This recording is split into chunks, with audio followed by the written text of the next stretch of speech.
अथ एकोनविंशोऽध्यायः। हरिः ओम्।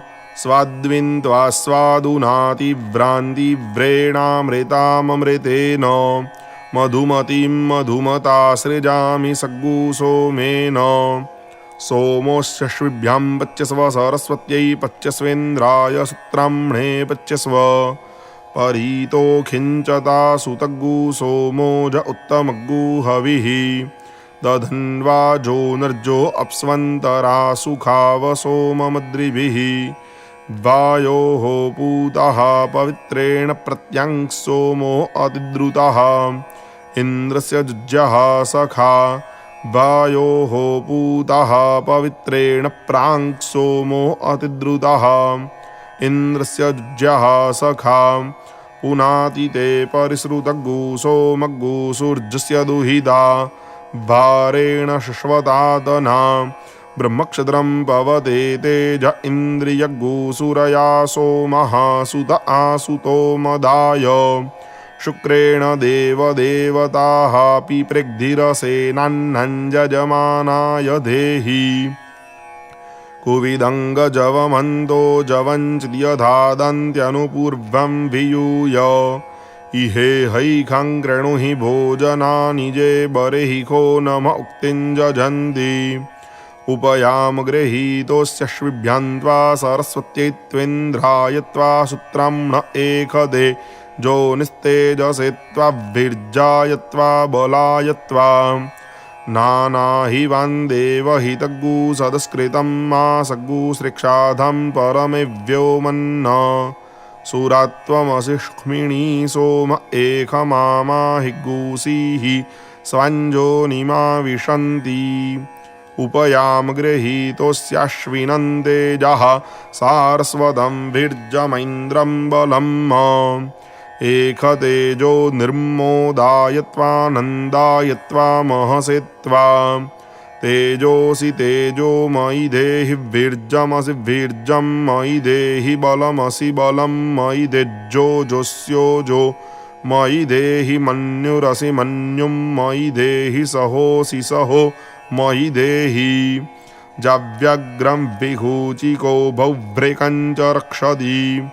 श्येनं पततृणग्गुसिग्गुहग्गु सेमं पात्वग्गुहसः।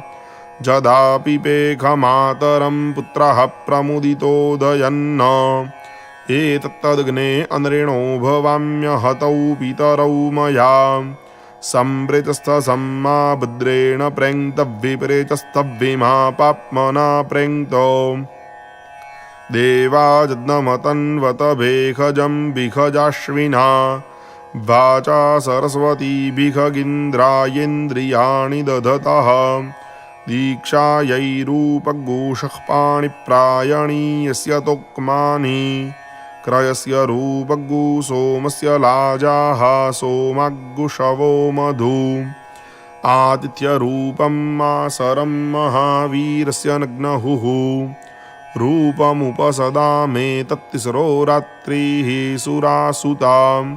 सोमस्य रूपं क्रीतस्य परिसृत्परिखिच्यते। अश्विभ्यां दुग्धं भेखजमिन्द्रायैन्द्रग्गु सरस्वत्याम्। आसन्दीरूपग्गु राजा सन्ध्यै वेद्यै कुम्भीसुराधानी। अन्तर उत्तरवेद्यारूपं कारोतरो विखग।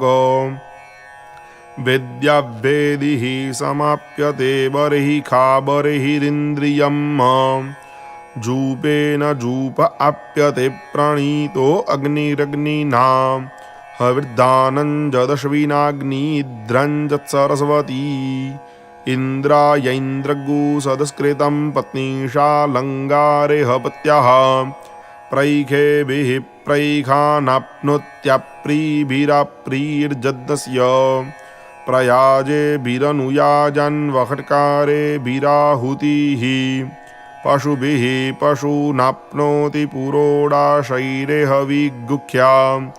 छन्दोभिः सामिधे निर्जज्जाभिर्वखट्कारान्न। धानाः करम्भः सक्तवः परिवापः पयोदधि। सोमस्य रूपगुहविघ आमिक्षाभाजिनं मधु धानानाग्गुरूपं कुवलं परिवापस्य गोधूमाः सक्तूनाग्गुरूपं बदरमुपवाकाः करम्बस्य पयसो रूपं जद्यवादध्नो रूपं कृकन्धूनि सोमस्य रूपं वाजिनग्गु सौम्यस्य रूपमामिक्षाम् आश्रावयेति स्तोत्रियाः प्रत्याश्रावो अनुरूपः जजेति धाज्यारूपं प्रगाधाजेयजामहः अर्धरेचैरुक्थानाग्गुरूपं पदैराप्नोति निविदः प्रणवैः शस्त्राणाग्गुरूपं पयसा सोम आप्यते अश्विभ्यां प्रातः सवनमिन्द्रेणैन्द्रं मध्यन्दिनं वैश्वदेवग्गु सरस्वत्या तृतीयमाप्तग्गु सवनं वायव्यैर्वायव्यान्याप्नोति सतेन द्रोणकलशं कुम्भिभ्यामम्बृणौ सुते स्थालीराप्नोति जजुर्भिराप्यन्ते ग्रहग्रहैस्तोमाश्च विष्टुतिः छन्दोभिरुक्था शस्त्राणि साम्नावबृध आप्यते ईडाभिर्भक्षानाप्नोति सूक्तवाकेनाशिखः शञ्जुना पत्नी सञ्जाजान्समिष्टयजुषा सगुस्थम्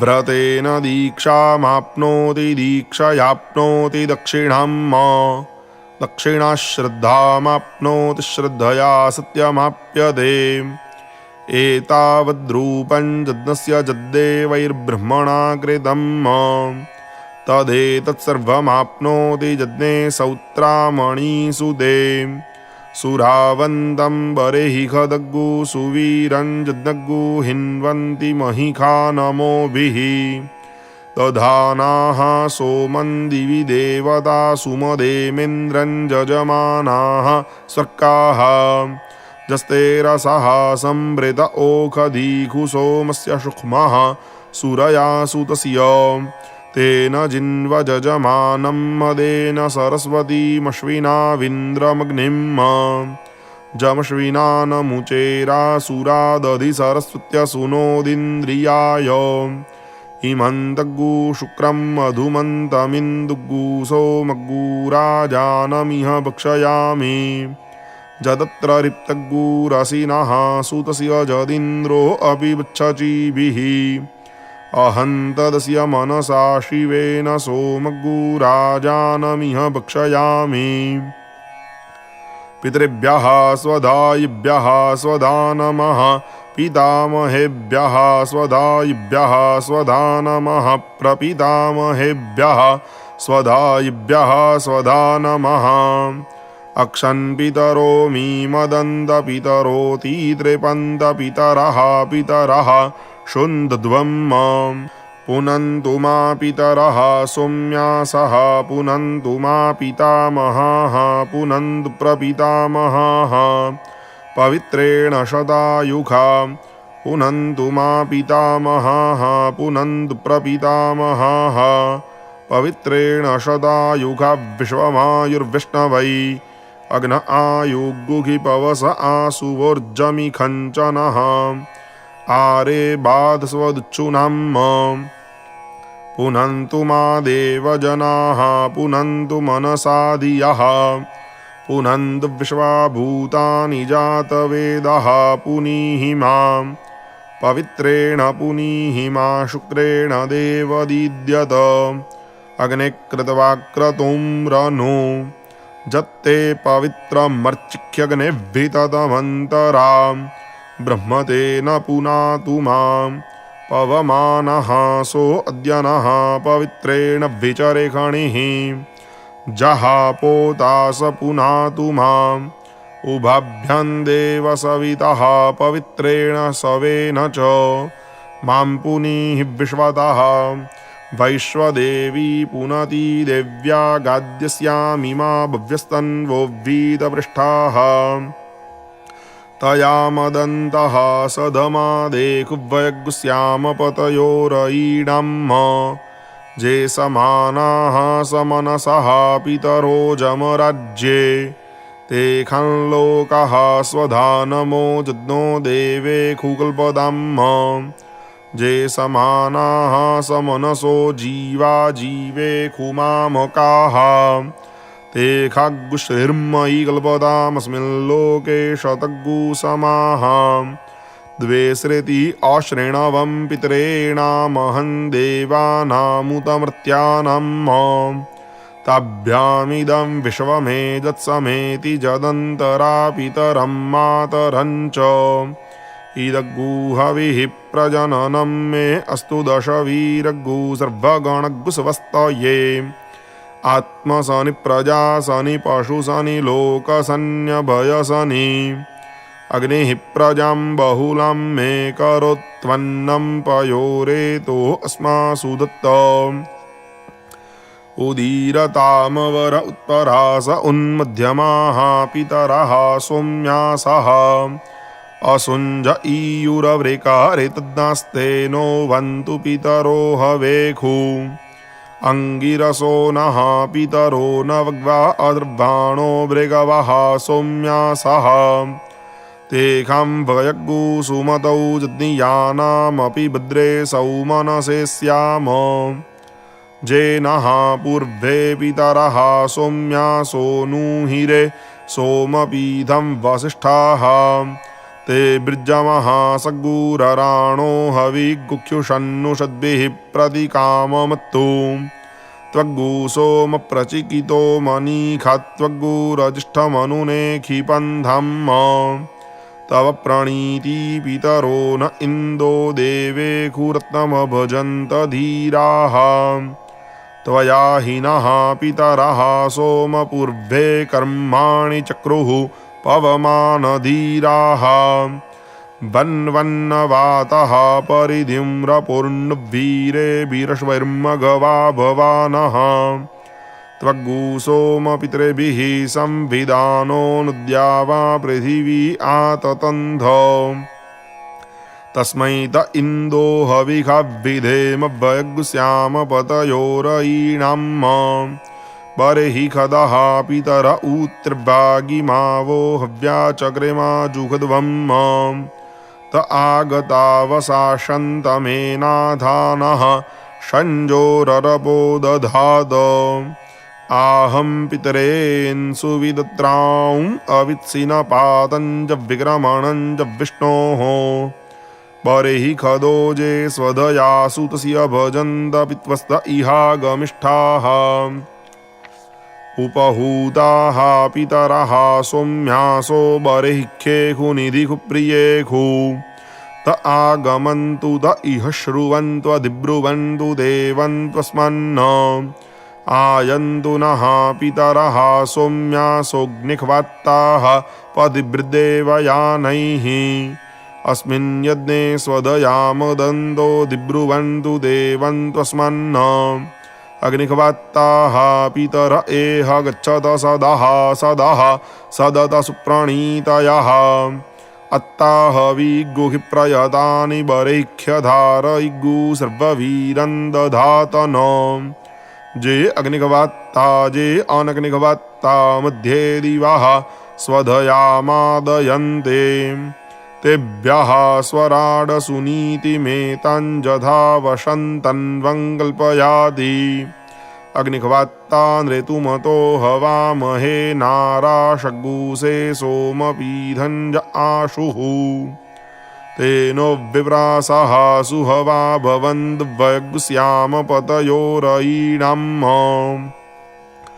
आच्याजानु दक्षिणतो निखद्ये मञ्जद्नमभिगृणीत विश्वे माहिग्गुशिष्टपितरः केनचिन्नो जद्व आगः पुरुषताकराम आसीनासो अरुणीनामुपस्थेर इन्दत्तदाशुघे मर्त्याय पुत्रेभ्यः पितरस्तस्य वसवः प्रयच्छत त इहोर्जन्दधात जमग्ने कव्यवाहनत्वं चिन्मन्यसेरयिम् तन्नो गीर्भिः श्रवाज्झन् देवत्रापनयाजुजम् जो अग्नेः कव्यवाहनः पितरेण्यक्षदरेता वृधः प्रेदुहव्यानि वोचति देवेभ्यश्च पितरेभ्य आ त्वमग्न ईडितः गव्यवाहना वाड्डव्यानि सुरभीणि कृत्वी प्रादाः पितरेभ्यः स्वदया ते अक्षन्नद्धित्वं देवप्रयदा हविगुहि जे चेह पितरो जे च नेह जांश्च विद्मजां ऊच न प्रविद्म त्वं वेत्थ जति ते जातवेदः स्वधा बिर्जद्नग्गु सुकृतञ्जुखस्व इदं पितरेभ्यो नमो अस्त्वद्यजे पूर्वासो ज उपरास ईयुः जे पार्थिवे रजस्यानि कत्ता जेवानूनग्गु सुव्रेजना सुभिक्षु अधा जधानः पितरः परासः प्रत्नासु अग्न रेतमा सुखाणाः शुचिदयन्दिदिति मुक्तशासः क्षामा बिन्धन्तो अरुणीरपभ्रन्न उषन्तस्त्वानिधिमज्जुषन्तः समिधीमहे उषन्नुषद आवह पितरेन्हविखे अत्तवे अपाम्भेनेन नमुचेः शिर इन्द्रोदवर्तयः विश्वाजदजयस्पृधः सोमो राजामृतग्गुसुधरेजीखेणाजहन्मृत्युम् ऋतेन सत्यमिन्द्रियं विपानग्गु शुक्रमन्दस इन्द्रस्येन्द्रियमिदं पयोमृतं मधु अद्यः क्षीरं व्यपिबत्कृङ्गाङ्गिरसो धिया ऋतेन सत्यमिन्द्रियं विपानग्गु शुक्रमन्दस इन्द्रस्येन्द्रियमिदं पयोमृतं मधु सोममद्यो व्यपिबच्छन्दसाहग्गुसः शुचिखद ऋतेन सत्यमिन्द्रियं विपानग्गु शुक्रमन्दस इन्द्रस्येन्द्रियमिदं पयोमृतं मधु